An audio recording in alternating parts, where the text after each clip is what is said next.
Hello and welcome back to the channel. Now, I am completely and utterly bored, and recently on Doctor Who Twitter, which is by far one of the greatest places on earth, there's been a trend going where people have been doing companion tier lists, and obviously with my boredom I thought, well, why not do one now? There are some characters that I don't... Well, not that I know, obviously I know them, but that I have never seen. We will be putting them in the bottom, and these are the tiers. We've got absolutely fantastic, great, good, meh, terrible, probably would enjoy based on YouTube clips, blah, blah, blah, probably would enjoy, and completely unfamiliar with, which I think there'll probably only be one or two. Now, honestly, this list doesn't have any Big Finish or Comic Companions. Comic Companions, while I've seen them, I've not really made any connections with, or none of them really stick in my head, because it just doesn't work like that with me when it comes to reading comics. And Big Finish Companions, the only two that I'm really familiar with are Charlie Pollard and what's her name?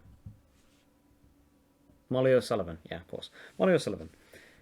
So, without further ado, let's begin with the first and foremost companion, Susan Foreman. Susan, the problem I have with Susan is that she doesn't really do much. Of course, she's there from the beginning, and she ends up just being the screaming girl character. And that's my main issue with her. Of course, she was a female character written in 1960s, so of course she was going to go that kind of route. But at the same time, we've got Barbara, who is, while older, and of course I'll recognise that the age difference is not pretty big, but of course there is one character that's supposed to be mature, one that's slightly childish, despite her being 90 years old. There is a massive difference in the writing. Ian Chesterton, I'm going to put in good, along with Barbara as well, because really those two do come together. There's quite a lot of companions where it's like a companion duo like Ben and Polly. And I've completely just blanked, haven't I? Ben and Polly, Leela and K9, Sarah and K9, Mickey and Rose to some extent, Jack and Rose, Amy and Rory. You know, there are companion relationships, so for some of them I will be doing them together. Ian and Barbara are really, really good characters because, of course, you've got the Doctor, who is an old, frail man, or at least he's played that way by William Hartnell because he was in his 50s, 60s. Ian plays the kind of... He's the macho man, who's not very macho. He's the one who does all the running around, does all the things for the Doctor while the Doctor works everything out. Barbara does basically the same, but because, of course, she's a female character written in the 60s, she also makes the teas and coffees. Because that's just the way it was written at the time. But Barbara also does the same. She's a very intelligent character, with both of them being school teachers, and they're both, I'd say, on the same level. Vicky is not someone that I'm familiar with. I think I've only seen a few stories with her in, being the Time Meddler, and she didn't really leave much of an impression on me. So I think we're going to have to put her in unfamiliar. Stephen, on the other hand, I think is pretty good. I like Stephen quite a lot. In The Chase, he's a good character. Right from the get-go, you know he's a funny guy. He's quite enjoyable to watch, and it seems to be that he's, well, just a good guy. He's really, really good. Yeah, he's just good. It's Stephen. Katarina, completely unfamiliar with. I've not seen, well, any of the stories because most of them are lost. Same as Sarah Kingdom, but from the scenes that I have seen, like in the Daleks Master Plan when they're in Arabia and the Doctor says a rather racist thing. She does have quite a funny line, and also, of course, the Space Security Service in general, something I'm very, very interested in and really love. I think I would probably enjoy her, and I guess we'll just have to see if we listen to the Destroyers or not, which I might be doing a Big Finish on if I do actually get that story. Dodo, on the other hand, gonna have to go down with these three. I just don't know anything about them, especially considering that most of Dodo's stories are lost. But I do know that she gets the short end of the stick quite a lot. In fact, she doesn't even get the short end of the stick. She doesn't even get the stick because Dodo's just really unfortunate, especially after she leaves. And the book that she's written in, Who Killed Kennedy, really doesn't go well for her. Ben and Polly. I'm not a huge fan of Ben and Polly, if I'll be honest. Ben, I find quite annoying at times, and of course he is trying to play the character of the jock. You know, he's the stand-up guy who will always be like an action man. And Polly has, yet again, the unfortunate role of being a female character in the 1960s, who literally just makes a tea, which is useless, except in the Moonbase, where it is useful, but even then, still, stereotypes. Jamie, on the other hand, absolutely fantastic. I think Jamie is by far my favourite companion because of the relationship that he has with the Second Doctor. He's there from basically the beginning till the end of his run, and during that whole time it is wonderful seeing their relationship develop. It's just the little moments that they have together, and of course the fact that they really work well together as a duo. And honestly, the Doctor and Jamie is probably the one of the best TARDIS teams by far. Not, of course, not including these two, which one's better than the other by far. But Jamie is just brilliant, especially seeing him being like a fish out of water, considering he's a Highlander and he's being placed on alien planets, the modern day for the 60s. It's just a wonderful character to see. Victoria, on the other hand, not a very good character to see. She's Susan without all of the intelligence and without the slight maturity that's shown towards the end of Susan's run. Victoria's just a screaming girl at the end of the day. And it's because she is a literal child. I mean, of course, the actor was not a child. I've forgotten her name completely. But she's played as a 14 or 16-year-old girl, and that's just not something to see in the TARDIS. Zoe, on the other hand, I really like Zoe. Even though, of course, she does come across as the smart aleck of the group, despite the Doctor being there. And I think I saw someone recently say that she's probably autistic, which I would fully agree with. When Wendy Padbury plays Zoe quite well, there's not really much I have to say about it. I just really enjoy the character of Zoe. She works really well with Jamie and the Doctor, and especially in The Mind Robber and The Invasion, her character manages to shine through. But next up we have the Brigadier, who of course has to go into great. The Brigadier is...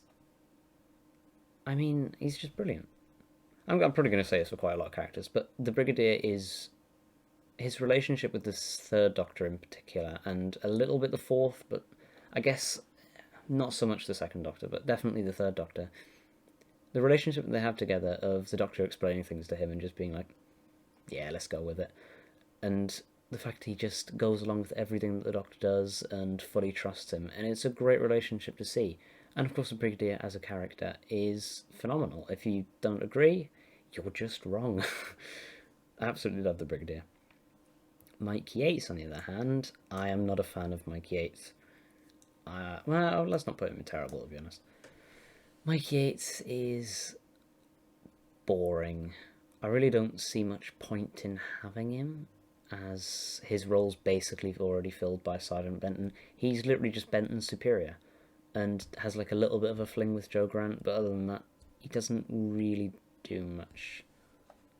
Benton, on the other hand, I really like Benton. He's a charismatic character, he's a funny character. He's everything Mike should have been, but a sergeant.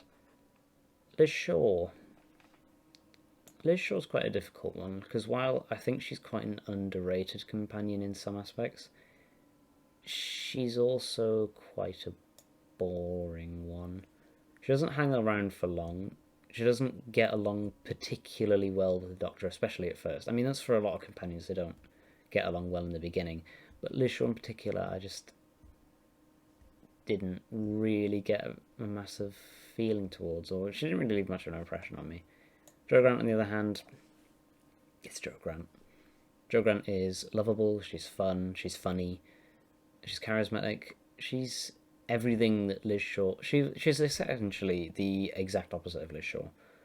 Whereas Liz Shaw's the stern, scientific, methodical kind of person, Jo Grant isn't. She's the exact opposite. She's lovable, fun, bubbly, etc.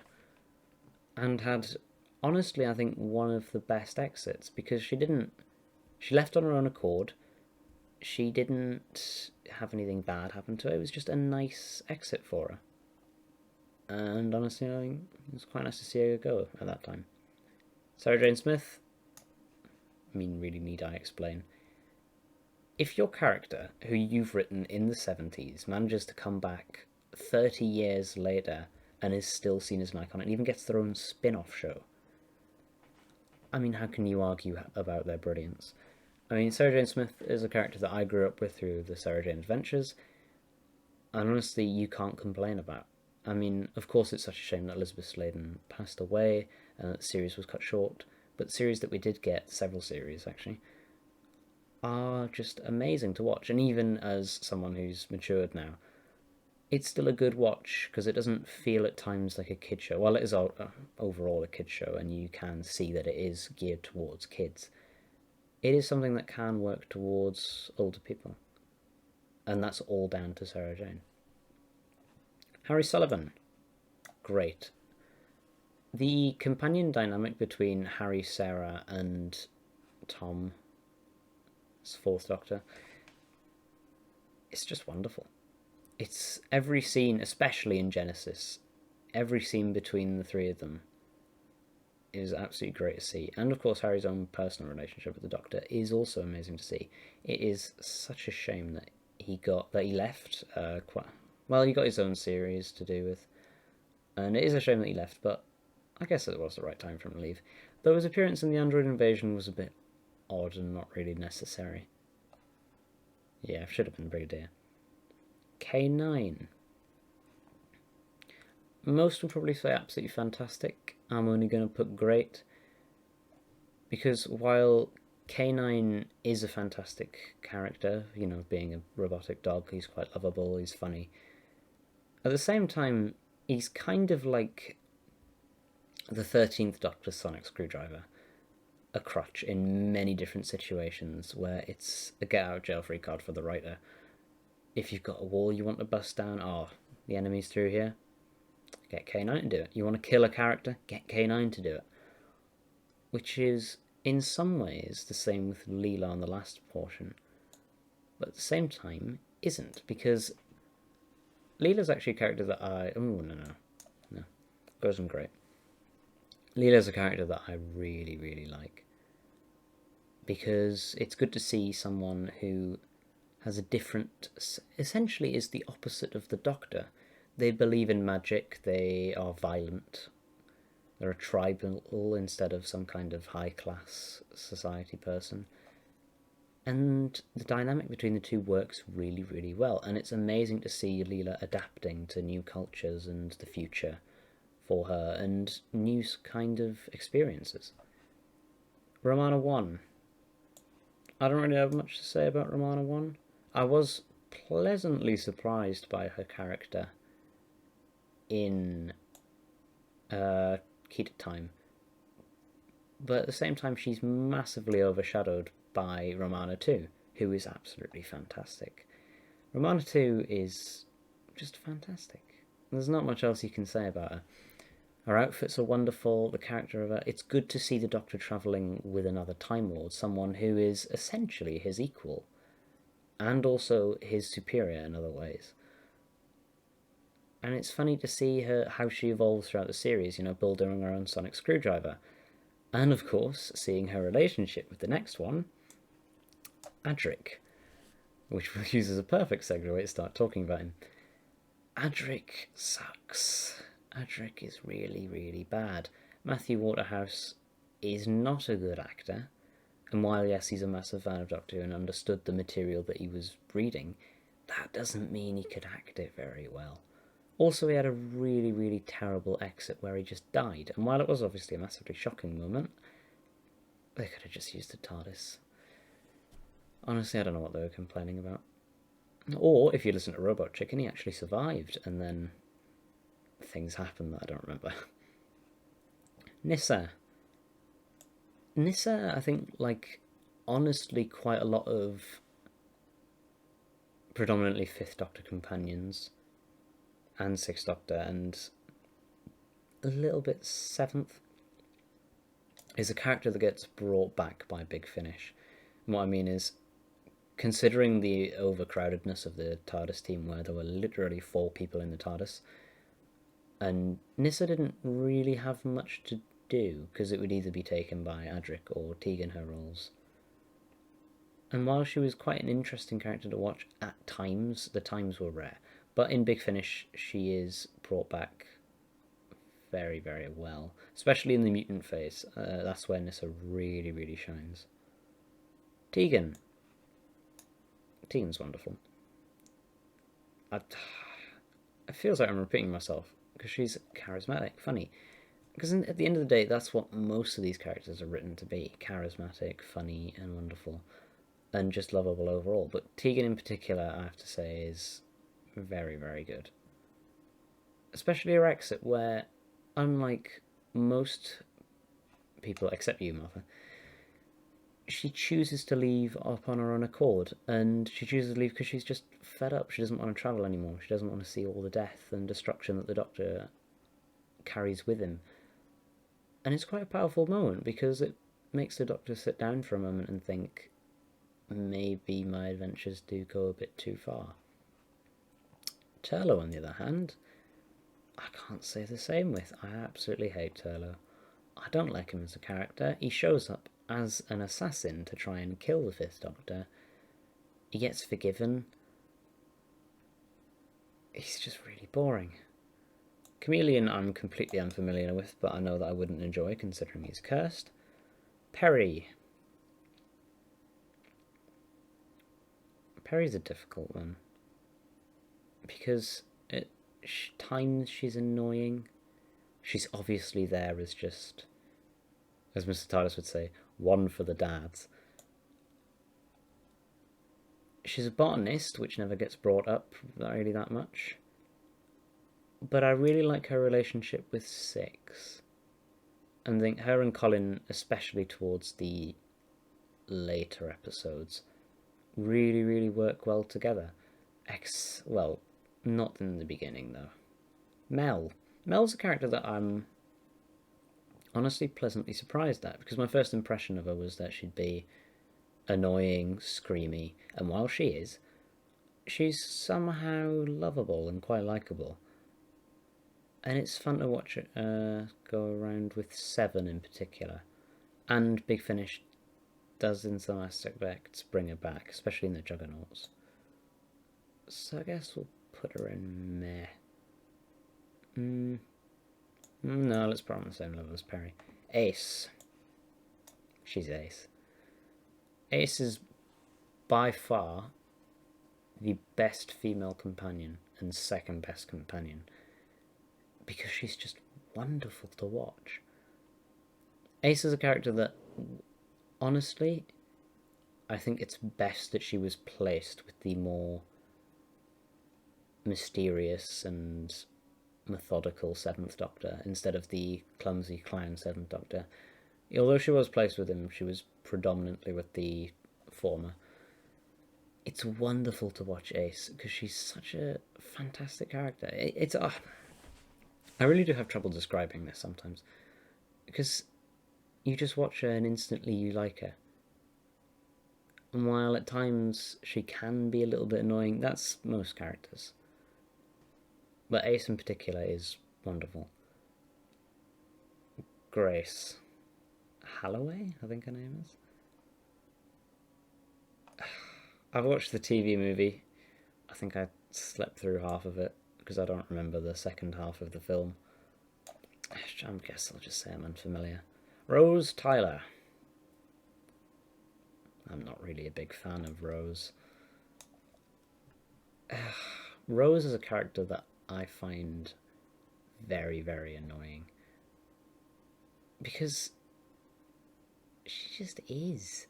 Like in Dalek, she's defending one of the most brutal creatures in the universe just because it wants to see sunlight, and stops the Doctor from killing it, despite it being the sole reason for the entire destruction of his species and all of the horrors that he went through in the Time War. She doesn't care. I honestly do not like Rose in the slightest. Her and Ten are in series 2 is not a dynamic that I enjoy because I don't like the boyfriend girlfriend dynamic. Because at the end of the day, well, because I honestly don't like the Doctor being in romantic relationships with companions, except one, because it wasn't a feature. Because even though their relationship wasn't, it was never spelt out that they were together, it's obvious why she's there. Honestly, no, I'm not a big fan of Rose.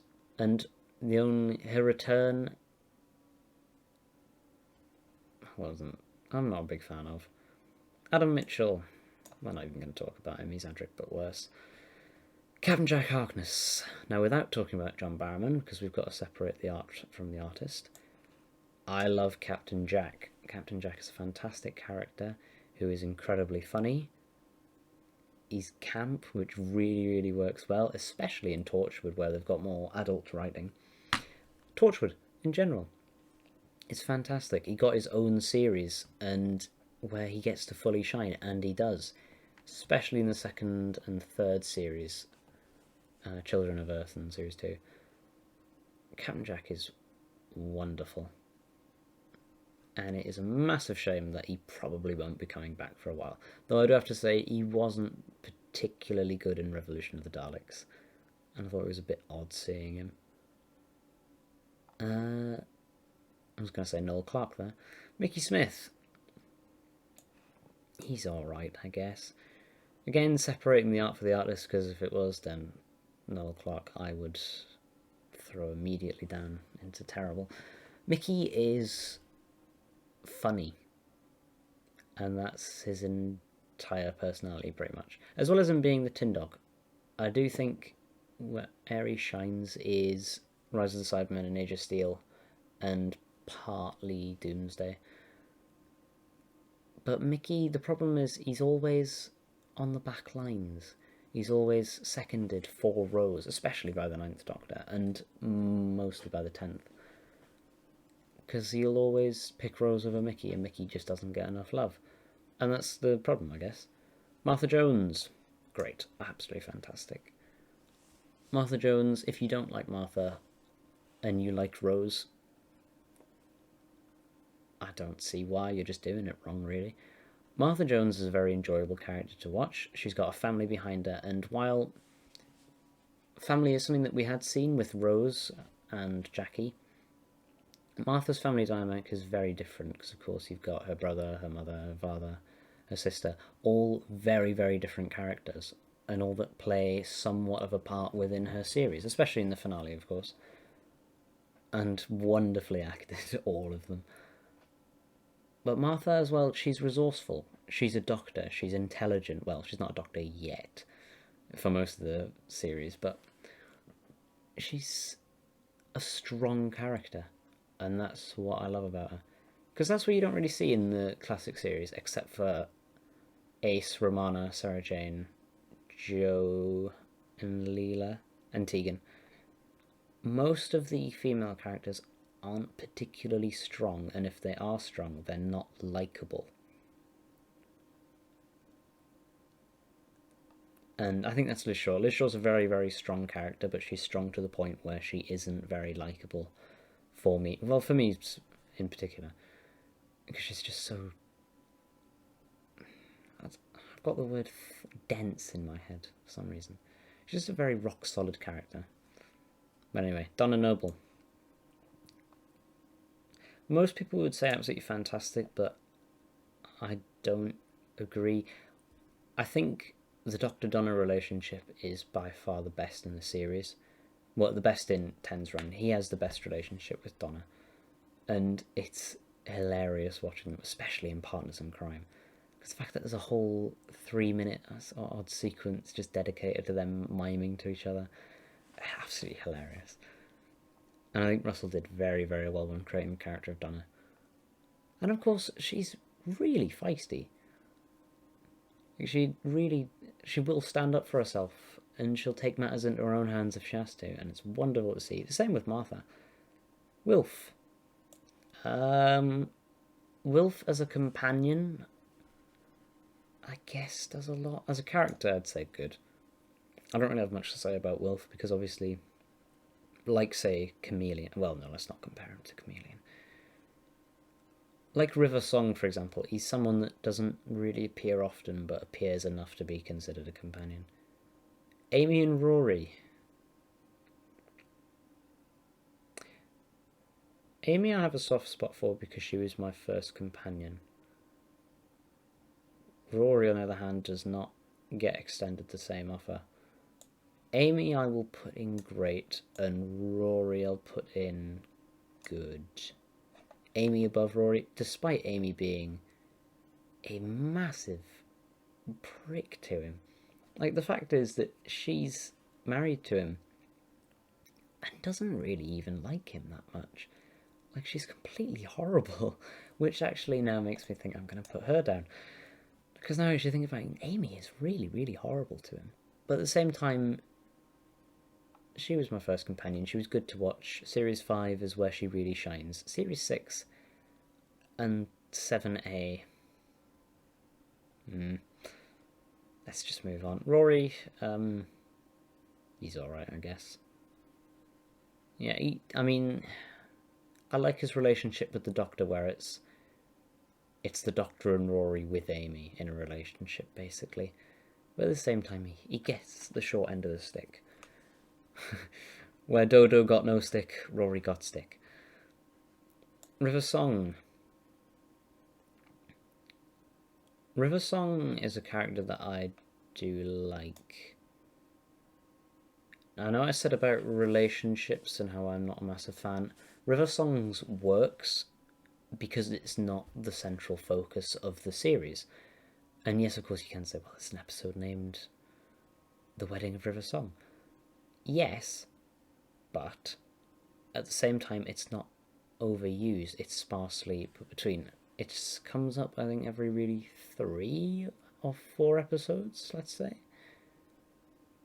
And it works quite well. It's good to see a fellow time traveller who's having a relationship with a Doctor in reverse, pretty much, and also forward at the same time because of that stuff with 12. Eleva and River seems like River's with her 20-odd-year-old boyfriend, and she's the older, more wiser one. And then with 12, it's like she's with someone that she's grown old with, she's gotten into her 60s, he's gotten into his 60s. And that's the kind of relationship that they have, where they've evolved over time, but also evolved backwards over time. Really, really odd. Jenny and Vastra and Strax. Jenny will put, Vastra will put in good. Jenny in meh.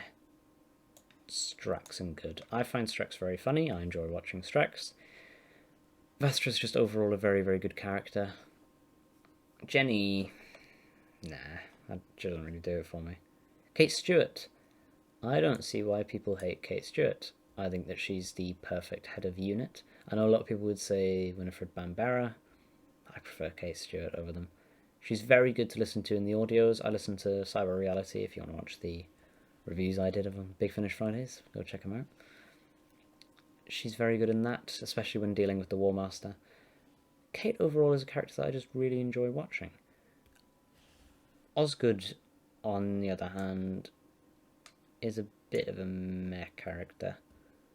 Because while I like the fact that she's essentially just a Doctor Who fan, it is overdone a bit, and it gets a bit ridiculous when she dies, then she comes back. Then she's got a twin who's a Zygon, but which one's a Zygon? It doesn't matter.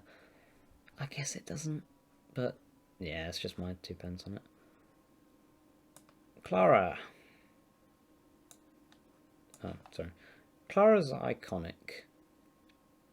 And I'd say probably one of the most recognisable companions in the modern series, if not the second, well, not the second most, because Rose is probably more recognisable. Clara I actually really, really like. I don't really know why, I just do. Handles. Yeah, he's good. He's on the same level as Wilf, I'd say. He's a funny, likeable character. He appears in 1 episode.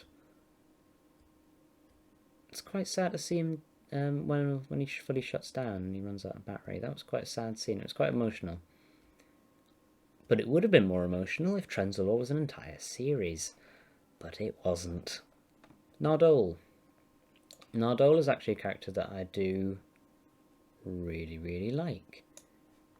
I did find him quite annoying in the beginning, but over time his character did quite grow on me. In the Husbands of River song, I didn't think he was very good. But later on in the latter half of Series 10, he really does shine and show himself to be, in many ways, the main companion of that series. Because he appeared before Bill, he was the main character. Well, he wasn't the main character. But it was good to see him shine. Bill doesn't really do it for me. There's the whole thing with her mum. That doesn't really do it for me in general. The only time I think she really shines is Old Enough in Time the Doctor Falls, where she spends most of the story as a Cyberman.